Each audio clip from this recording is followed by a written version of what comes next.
Okay, this is a similar problem to what we just did in question 1 and question 2 of homework 3C. But here, we're looking at municipal bonds versus corporate bonds.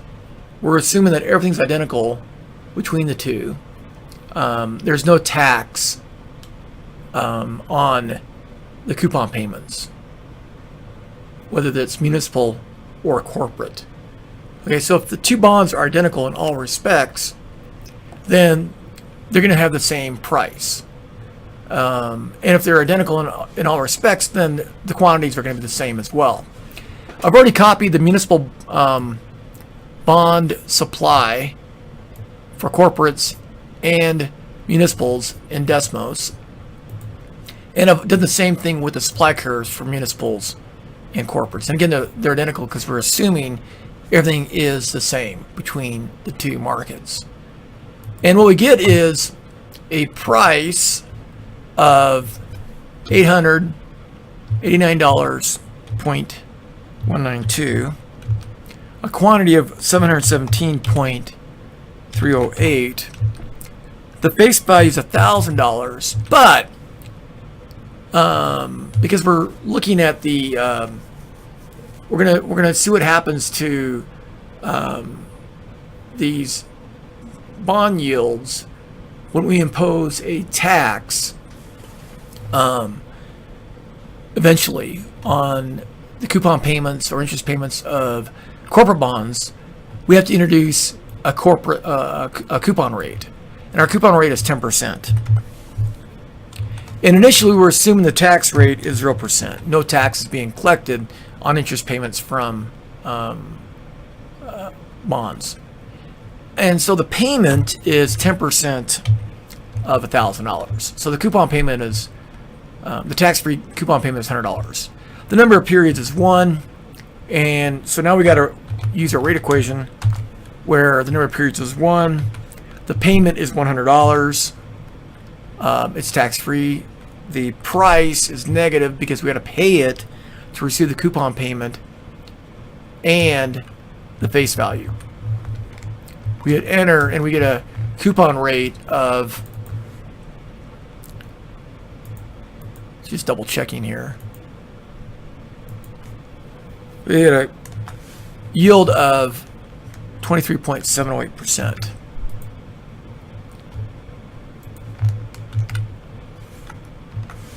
The price goes there. The quantity supplied goes there. The quantity demanded goes there. Because they're equal, quantity demanded equals quantity supplied, there is no excess demand or supply of bonds in the municipal bond market.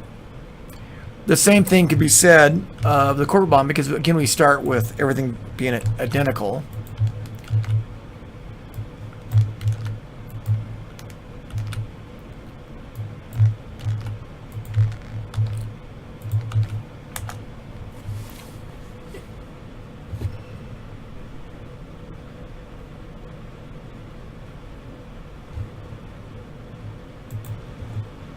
I got the wrong answers here because I forgot to change the supply and demand curves in Desmos. So I did that here, 611 plus 0.25Q and 1034 minus 0.22Q. So I went ahead and changed that. Okay, so with the correct demand curve and supply curve, the equilibrium quantity is 900 and the equilibrium price is 836.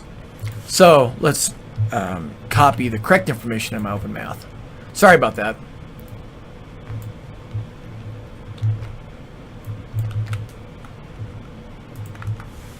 And this is 836. The quantity is 900.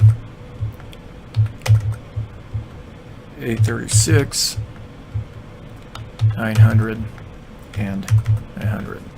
So let's see if that's correct. Okay, yeah, so we're all cleaned up now. Okay, good. All right, now suppose the government of Caucasia enacts a tax on annual interest payments of all bonds but municipals. We're going to assume the tax rate is 31%. So I'm going to go up here and type in 31%. Okay, so we got a tax of 31%.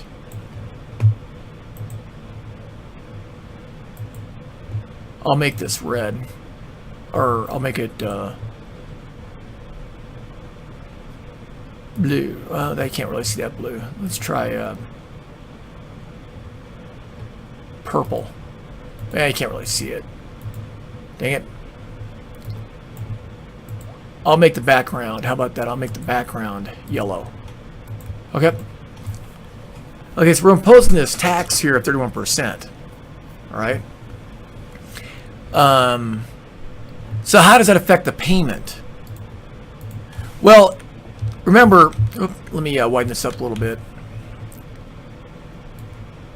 At the end of the year, we got to pay a tax on this interest payment, right?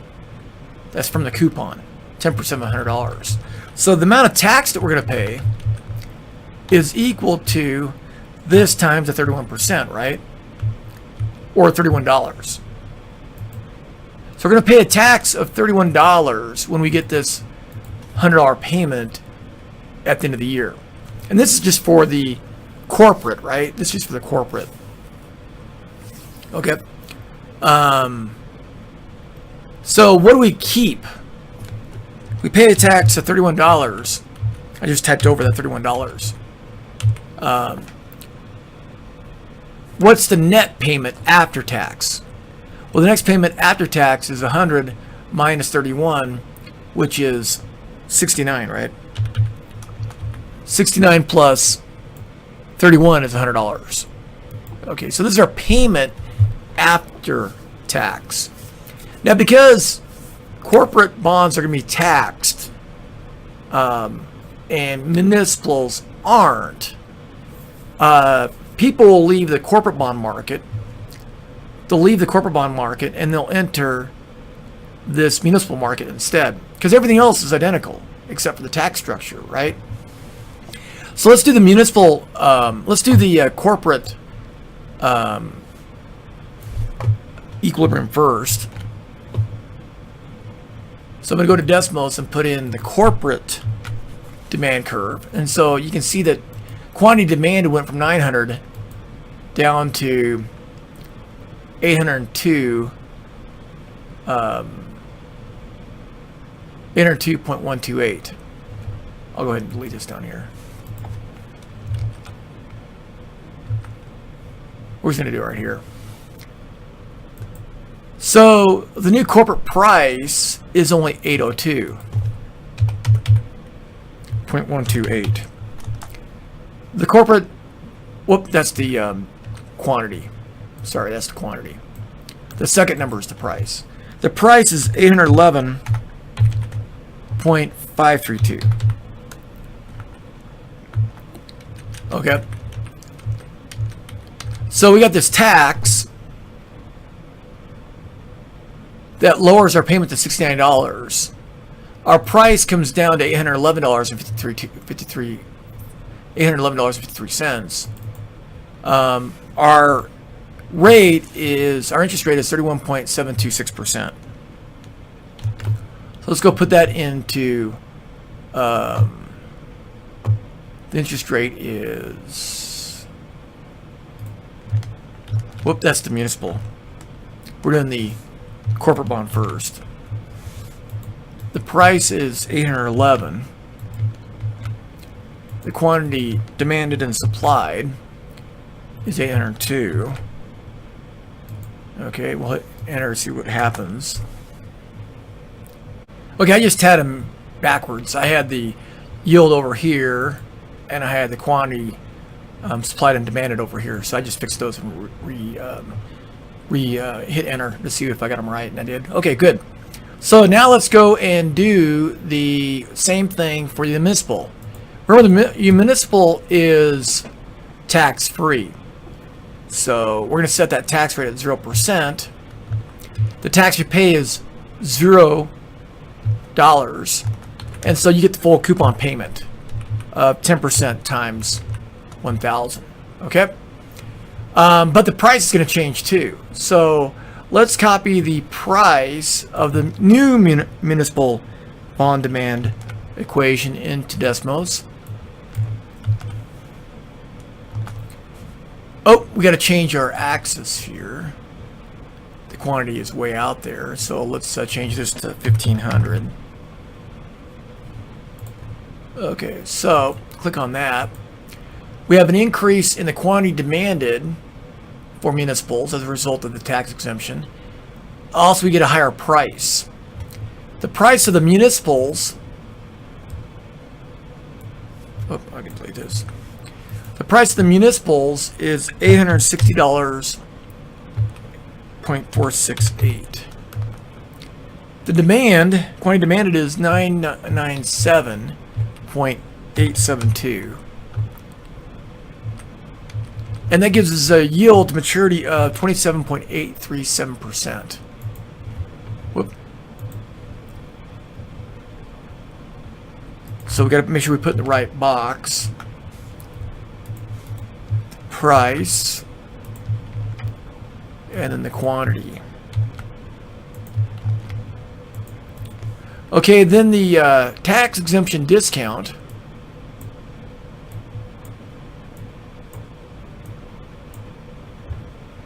Is the difference in the two yields. So I'm going to just go ahead and type equal 31.726 minus 27.837. And we get, whoop, it's already in percentages, so I just need to change that to a number. 3.89 percentage points. Okay, and we'll hit enter to see if we get everything right. And it looks like maybe I have a rounding issue. I changed the decimal places to 2 decimals, and everything looks to be working now. Okay. Down here, let's do a different version of this problem. You're considering owning $2,000 bonds that mature next year. One is a corporate bond with a price of $1,021. The other is a tax-free municipal with a price of $1,057. I added into the dollar signs here. And both have a coupon rate of 8%.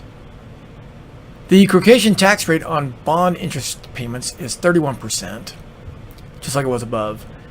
The after-tax annual interest payment from the municipal is what? Well, it's just $80, correct? Yeah.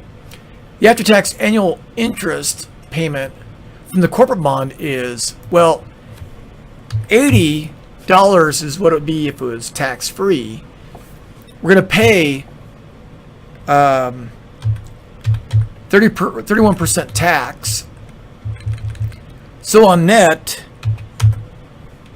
we're going to get, see, if it's tax-free, we get 80. 80 times 31% is how much tax we pay. So this difference is our payment that we receive net of taxes. I'll go ahead and calculate that in Excel.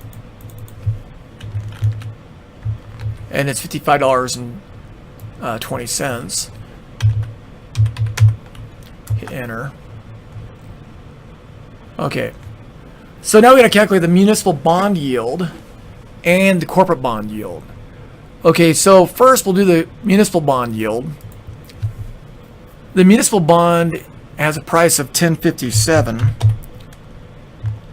We don't care about the quantity, that doesn't matter. The face value is $1,000. The coupon is now 8%. The tax is 31%. And the payment is 8% times 1,000 minus the tax rate of 35% times 8% of 1,000. And it should be 55.2. And it is, right? There's 1 year to maturity.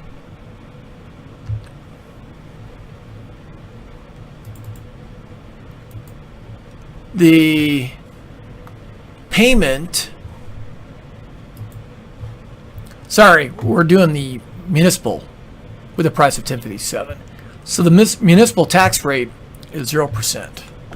So the payment is $80. So let's go back and do the rate.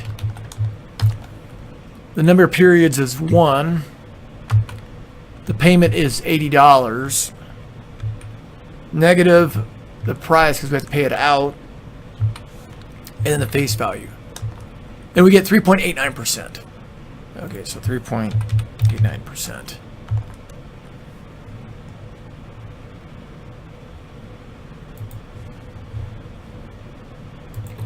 Whoops, I copied the wrong thing. Let me delete this here. It's 2 decimal places. It's 2.18%. I copied in the wrong thing. I had a stray piece of information in my spreadsheet. Okay, good. All right, so we got that cleared up. Now we want to do the corporate bond. In the corporate bond, you have to pay a tax rate of 31%, right? So the corporate price is $1,021.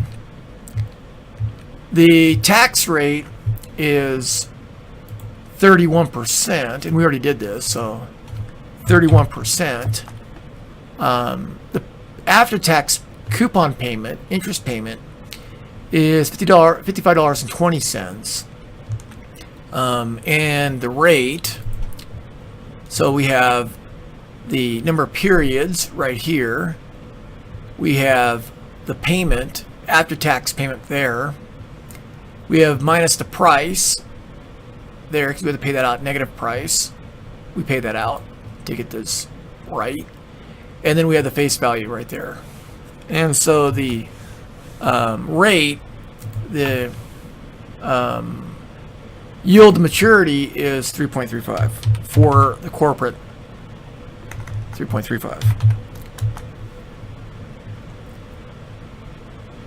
And then the difference in 3.35 and 2.18 is in percent. Well, it's already in percentages, right? Okay, so 3.35% minus 2.18% is 1.17%.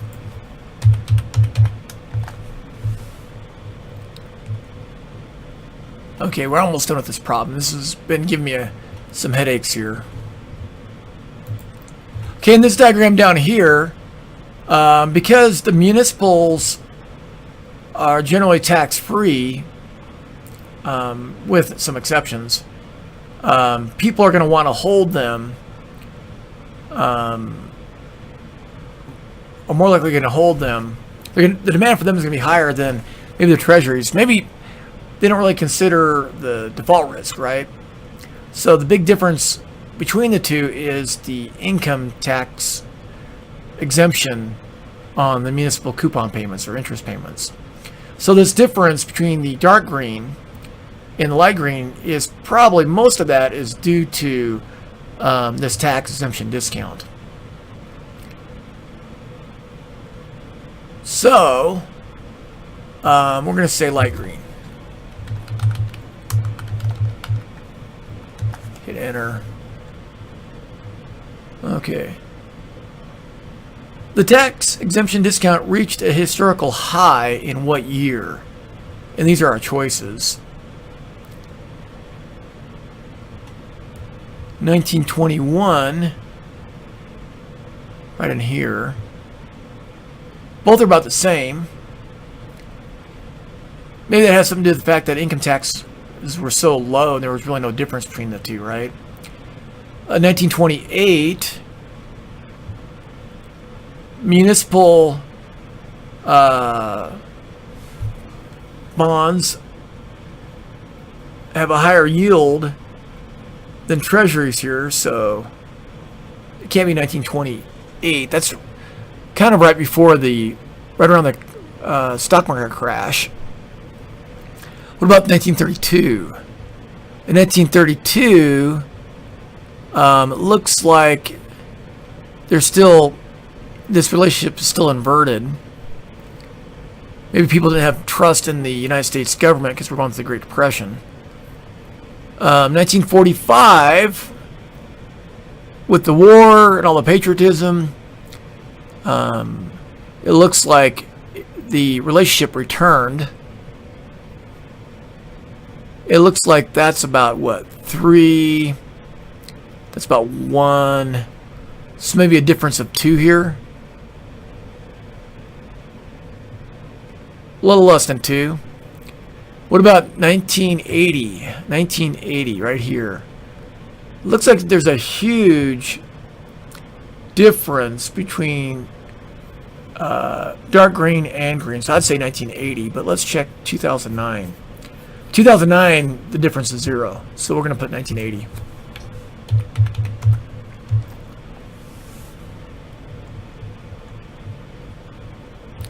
Okay. When it reaches historical low, well, in 1921, difference is small. 28, differences are small. 1932, what we did, 32, differences are small here.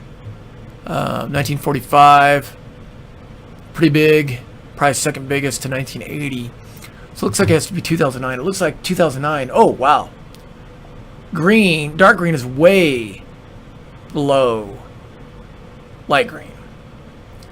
Maybe this has to do with the confidence of people had in the federal government as a result of financial crisis, or maybe Treasury just issuing a lot of bonds to cover massive deficits. So it looks like 2009 is the winner there. Whoop. Okay, what's going on with my type? There we go.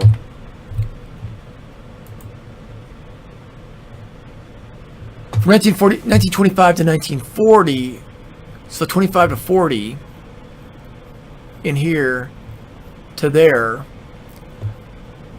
the yield of municipal was greater than. Kind of odd, right? The yield on Treasury securities, which implies the price of municipals was less than the price of Treasury securities. And I suspect that might have a lot to do with the fact that maybe income tax rates were really, really low, and people perceive the two different bonds to be of the same default risk. So I'm not sure why that is. That'd be an interesting thing to research. Okay, so that is the video for homework 3C, question 3, looking at tax exemption discount.